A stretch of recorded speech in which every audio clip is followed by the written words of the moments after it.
La dinámica del ego. El miedo y la culpa. El curso afirma que la base de nuestras dificultades es el problema de la autoridad, un concepto psicológico que se redefine en términos religiosos. En la opinión del curso, este problema se apoya en la creencia de que nosotros, en lugar de Dios, nos creamos a nosotros mismos.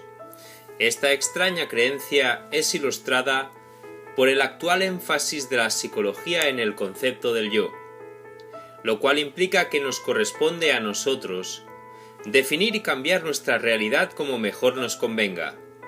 Esto puede considerarse como una versión moderna de la situación que se encuentra en el libro del Génesis, en que Adán y Eva decidieron que querían ser distintos a Dios y querían tener una voluntad que estuviera separada de la suya.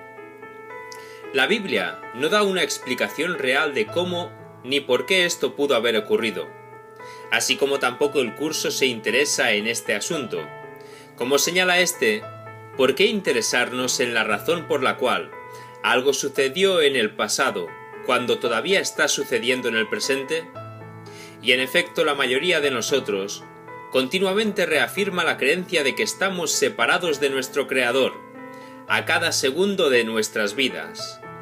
En el relato bíblico, Adán, el prototipo del ego, o nuestro falso yo, ya no quería permanecer en su estado de unidad con Dios, e intentó cambiar lo que su padre había creado tan perfecto como él, y uno con él. El estado posterior en el cual se encontró a sí mismo, al estar fuera del jardín, se convirtió en el símbolo de este acto y en el recordatorio y la justificación de su culpa por lo que creyó que le había hecho a Dios y a sí mismo. La culpa origina el miedo al castigo, de modo que se ve a Dios como un vengador que intenta castigar a sus hijos por el crimen de estos. El Dios de amor es así transformado en un Dios de miedo, y la paz, que es nuestra herencia natural, se convierte en un estado de terror, ansiedad y continua vigilancia, por temor a ser destruidos por el Padre a quien creemos haber atacado. Esta atmósfera de miedo y culpa es la condición de la post-separación, que todos llevamos adentro. Nuestro estado conduce a una culpa mayor, que intensifica el miedo y se establece un ciclo aparentemente interminable, que no parece tener solución.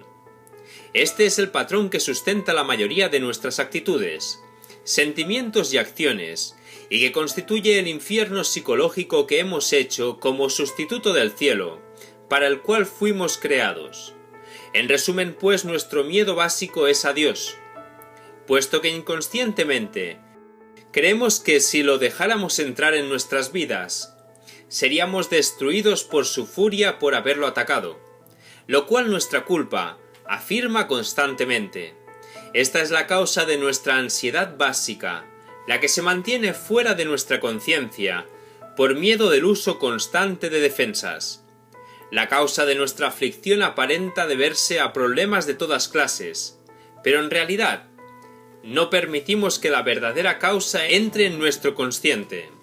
La voz del ego, o nuestro yo de la posseparación, el cual se asemeja mucho al hombre viejo de San Pablo, nos dice que debido a que somos culpables de este acto tan terrible, cada uno de nosotros se ha convertido en una criatura horrorosa. Los sentimientos de indignidad, insuficiencia y inferioridad, de los cuales todos sufrimos, nacen de este sentido de culpa subyacente, de algún error que jamás puede corregirse, alguna malignidad básica en nosotros que jamás se puede sanar. Es esta creencia en nuestro carácter pecaminoso, inherente e irredimible, lo que constituye el fundamento de la existencia del ego. Por lo tanto, es una creencia que debe mantenerse a cualquier precio, si el ego ha de sobrevivir. El costo es inmensurable porque implica una pérdida de conocimiento de la inherente y verdadera inocencia, que es nuestro patrimonio natural como hijos de Dios, creados a su imagen y semejanza. Para asegurar su supervivencia, el ego tiene que mantener siempre nuestro miedo y culpa. La situación se parece mucho a la de alguien que está parado frente a la puerta de un armario cerrado, una puerta que el ego nos dice que jamás abramos. nos dice que adentro del armario está la verdad pecaminosa y terrible acerca de nosotros. Es una verdad que si la mirásemos alguna vez, nos cegaría de horror. Sobre esta puerta está escrito en palabras de Dante: abandonen la esperanza todos los que aquí entren. Y mientras este miedo permanezca indisputable, nuestras vidas enteras serán gobernadas por la necesidad de mantener la puerta del armario cerrada. Nuestra identificación con este miedo y con el sistema de pensamiento que el ego ha hecho como sustituto de nuestra realidad no nos deja otra alternativa que no sea seguir la lógica del ego e intentar por todos los medios posibles mantenernos alejados de la puerta del armario. El ego dice: sígueme y yo te daré seguridad y paz. Y de acuerdo con su propio pensamiento, así lo hace porque si seguimos sus mandatos, de hecho, nos apartamos cada vez más de nuestro secreto culpable, el cual mantenemos libre de exposición, y hasta nos olvidamos de lo que es. El sistema teórico completo del curso descansa sobre este entendimiento del origen y meta del ego. Nuestra culpa secreta, que puede considerarse como la contraparte psicológica del pecado original, debe permanecer inviolada si el ego se va a mantener. Esto nos aprisiona en un mundo de miedo, con el ego como guardián del portal. Los efectos de la culpa tienen implicaciones poderosas. Si persistimos en escuchar la voz del ego y permanecemos renuentes a entender la fuente real de la culpa, nunca podemos desechar el miedo que yace más allá de la misma. Las consecuencias son devastadoras. Al creer en la enormidad de nuestra culpa, nos vemos obligados a hacer lo posible por bregar con esta, como si reflejara nuestra realidad. Al reconocer su intolerable naturaleza, acudimos al ego como salvador. Esta culpa, murmulla el ego, jamás puede deshacerse, pero puede alejarse de ti. Y esto se logra negando su presencia en nosotros y proyectándola sobre algo o alguien externo a nosotros. Así aparentemente la descartamos y ubicamos con seguridad, lejos de nosotros. Estas son las defensas del ego contra lo que él nos ha convencido de que es nuestra espantosa realidad. El plan de salvación del ego. El plan de salvación del ego es un tanto análogo a la falsa solución que intenta usar una persona cuando barre el polvo debajo de la alfombra en un esfuerzo inadecuado por deshacerse de éste. El problema aparenta haberse ido porque ya no se ve. Sin embargo, así como el polvo permanece amontonado debajo de la alfombra, asimismo nuestra culpa secreta permanece en nosotros, sepultada por la negación y la proyección. Estas defensas protegen la culpa de nuestra conciencia, pero en realidad mantienen su existencia. Como nos dice el curso, las defensas dan lugar a lo que quieren defender. Concebidas para mantener el miedo alejado, realmente lo intensifican. Al mantenerse oculto, el miedo es reforzado por la necesidad de una vigilancia constante contra él mismo. Tememos continuamente que pueda atravesar nuestras defensas en cualquier momento. Lo que nos atemoriza no es cualquier cosa específica que pretendemos negar, sino el proceso mismo de la negación, el cual aumenta nuestro miedo al convencernos de que realmente hemos hecho algo por lo cual debemos estar temerosos. Si bien el ego puede parecer autónomo y externo a nosotros, esta es en realidad una decisión que hemos tomado o un marco de referencia que hemos aceptado. Parecemos indefensos frente a su persuasión. Creemos que sus mandatos de miedo y culpa, dolor y sufrimiento, desesperanza y desolación, son realidades de la vida que debemos aceptar y a las cuales debemos ajustarnos. A toda costa el ego tiene que ocultar de nuestra conciencia la verdad sobre nuestra identidad, la cual está separada de él. La trama para su propia supervivencia puede verse y entenderse claramente ahora. Mientras creamos que el ego es real y externo a nosotros, no tendremos esperanzas de alterar la situación. Nos hemos tornado impotentes para hacer algo excepto sacar el mejor partido de una situación cruel que descansa sobre la culpa y el miedo, y de la cual Solo podemos escapar a través del engaño a nosotros mismos. Mas a pesar de la culpa que el ego intenta engendrar, cuando miremos hacia adentro y más allá de nuestro miedo, encontraremos únicamente el Cristo que vive como nuestro verdadero ser, en lugar de los horrores de los cuales nos habla el ego. El Cristo es la brillante realidad que el ego procura ocultarnos. En el libro de Revelación, Jesús nos dice que Él está a la puerta y llama.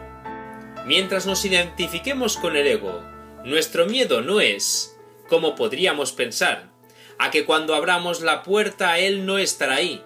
El miedo es realmente a que Él esté allí, pues en su presencia y en nuestra identificación con esa presencia, el mundo del ego se desvanece y todo el miedo y la culpa desaparecen. La razón subyacente para la atracción de la culpa del ego se hace evidente. Mientras creamos en su realidad, jamás veremos nuestra inocencia y mantendremos la culpa para siempre como un velo sobre el rostro de Cristo, el símbolo de nuestra inocencia de acuerdo con el curso.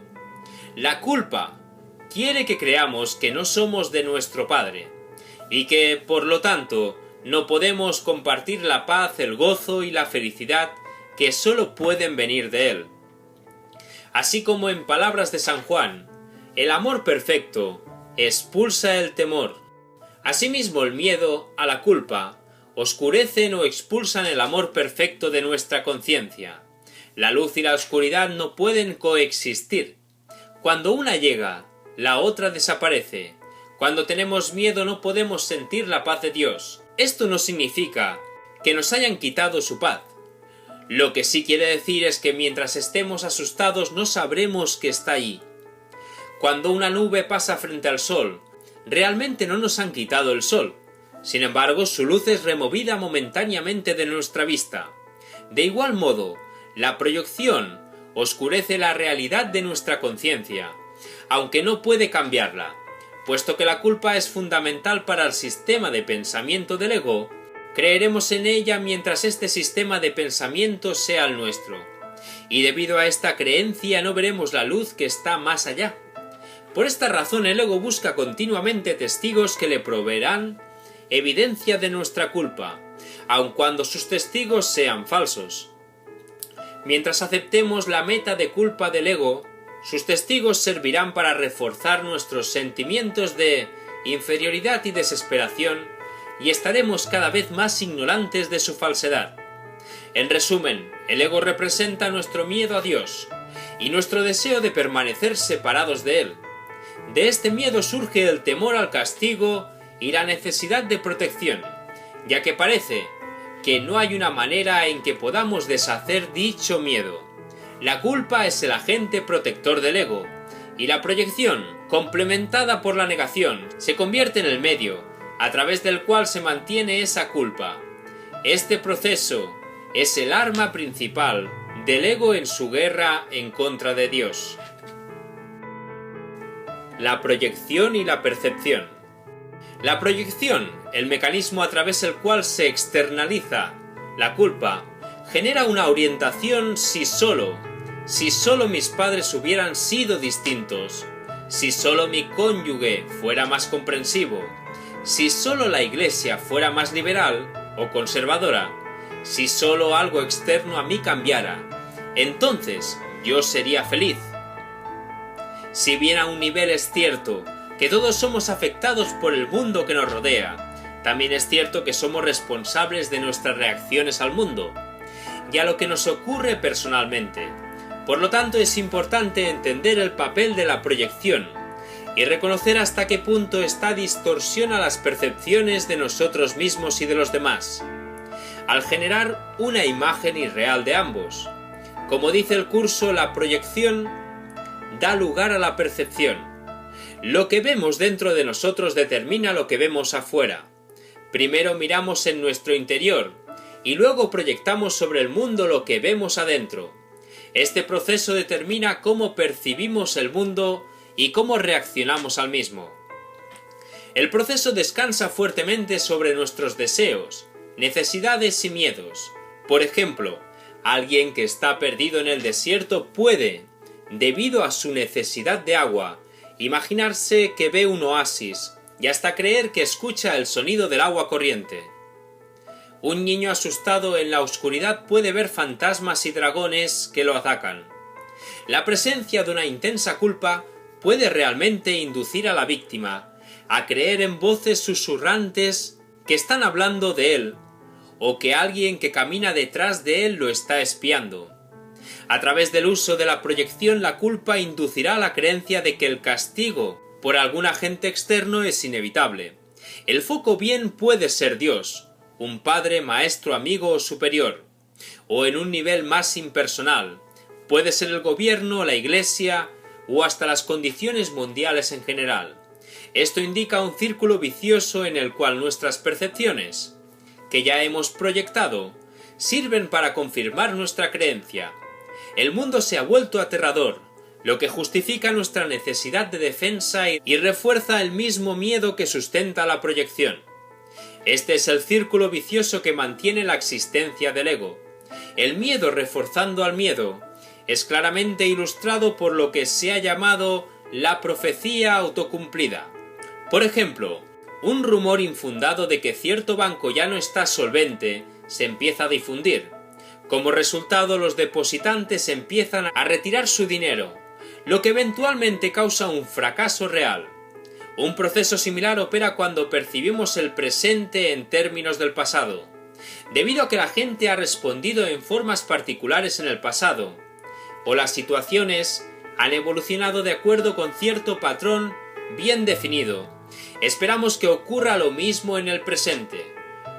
Si bien los patrones habituales son necesarios para nuestra adaptación al universo físico, estos pueden resultar inaceptables cuando, al relacionarnos con el mundo en un nivel psicológico, nos volvemos rígidos, temerosos y satisfechos de permanecer con las cosas como siempre fueron, reacios a hacer cambios en nosotros mismos o a estar abiertos a la posibilidad de cambios en los demás.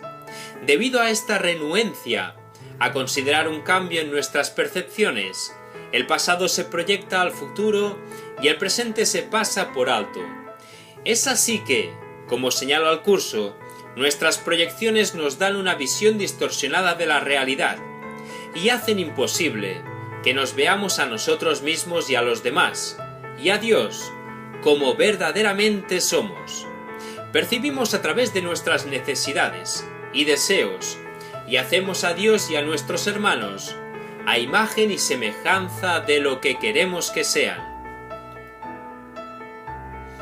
La relación especial. Son las distorsiones que introducimos en nuestras relaciones interpersonales lo que constituyen el foco principal del curso.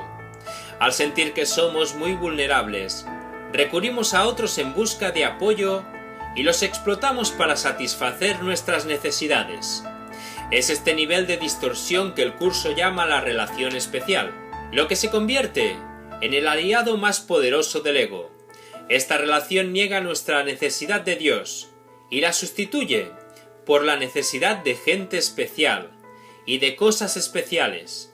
La relación especial descansa sobre la suposición de que hay algo carente en nosotros, una necesidad especial que creemos tener y que debe satisfacerse si queremos ser felices. El ego ve las relaciones únicamente en estos términos, y en vista de esto, la función de los demás se convierte en la de satisfacer las necesidades que experimentamos. Nuestra culpa hace que nos sintamos despojados de modo que el principio de escasez gobierna nuestras vidas. Este principio es el sustituto del ego para la ley de abundancia de Dios. Al perder de vista nuestra verdadera plenitud en Dios, buscamos una falsa sensación de unidad en relaciones distorsionadas con los demás.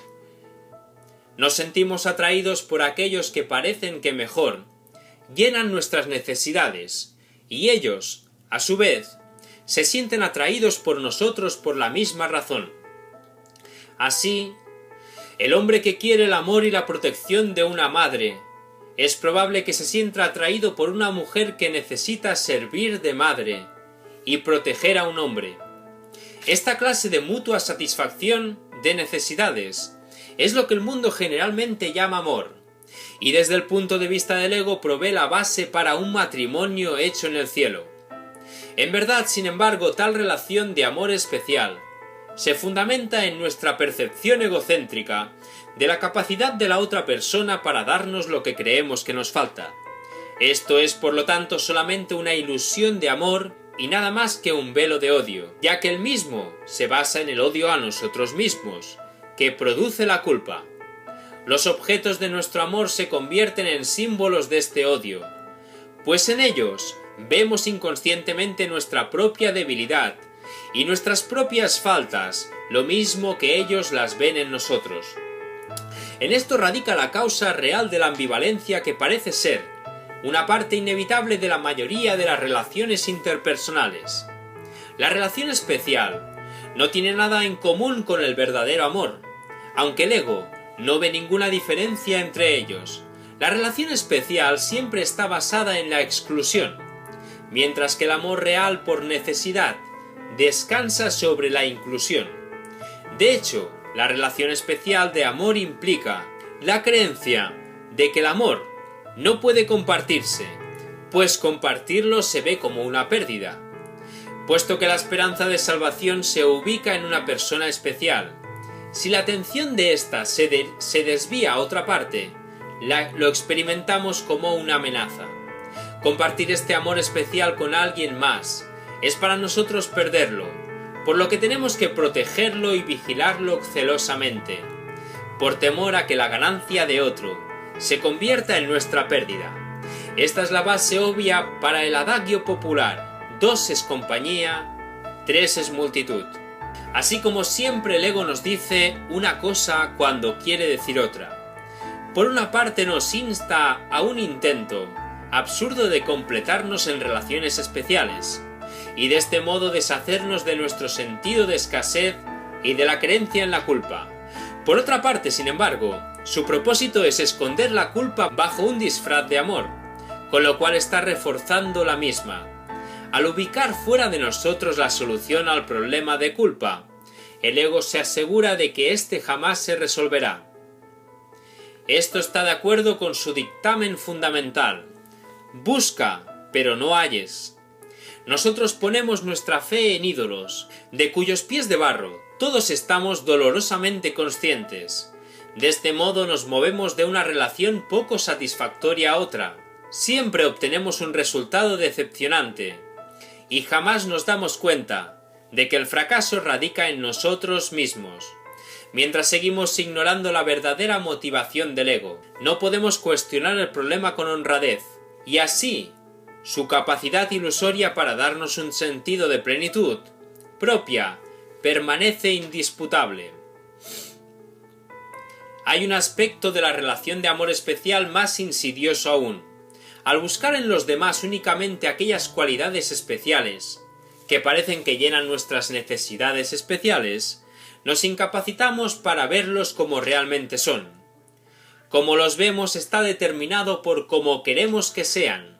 Los amamos por lo que pueden hacer por nosotros y por lo que pueden darnos, no por nada inherente en ellos mismos.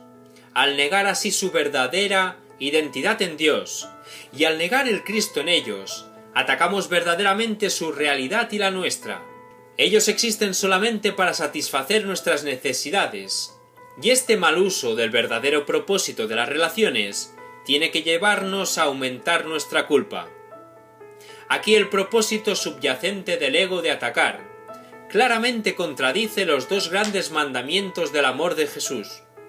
En el sistema de pensamiento del ego estos se convierten en: ataca a tu vecino, como te atacas a ti mismo, y así atacas a Dios. Otra expresión de especialismo es la relación especial de odio, la cual realmente difiere de la relación especial de amor, en forma más bien que en contenido. El odio es simplemente más obvio, puesto que la relación es, con toda claridad, una de ira y de ataque. Alguien se convierte en el foco de nuestra ira y alimentamos el recuerdo de todo lo que ha hecho para herirnos.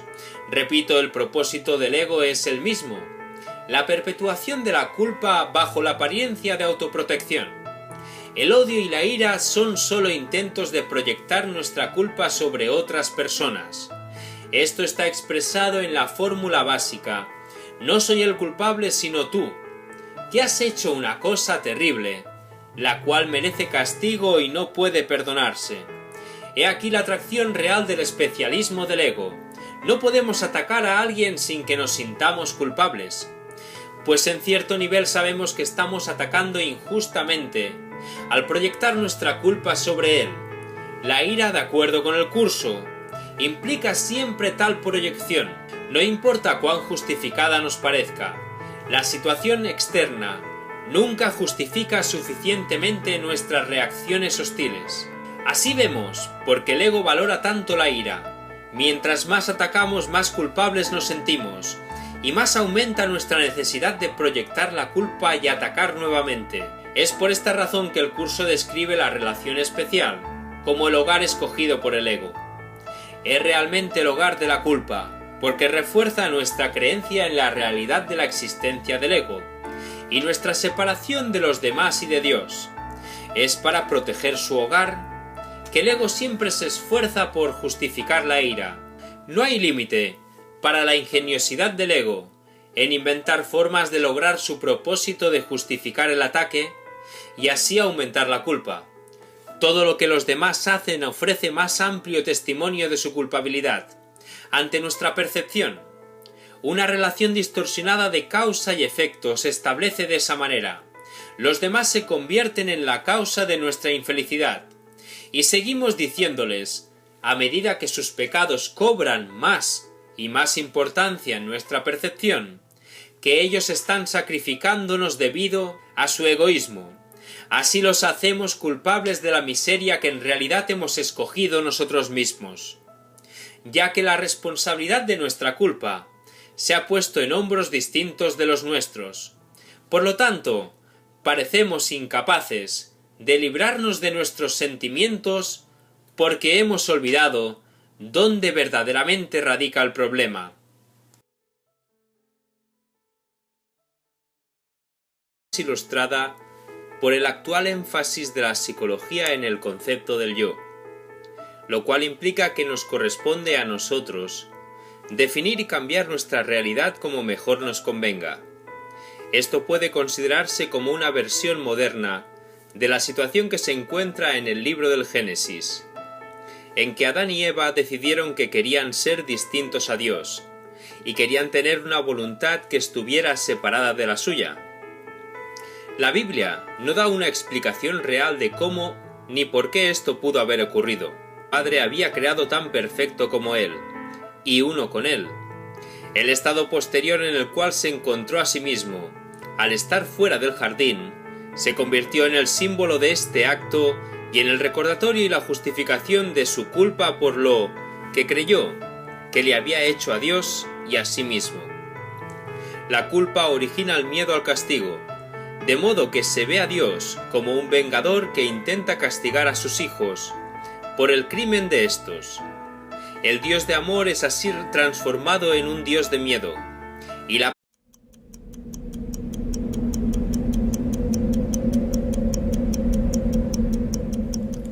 dinámica del ego, el miedo y la culpa.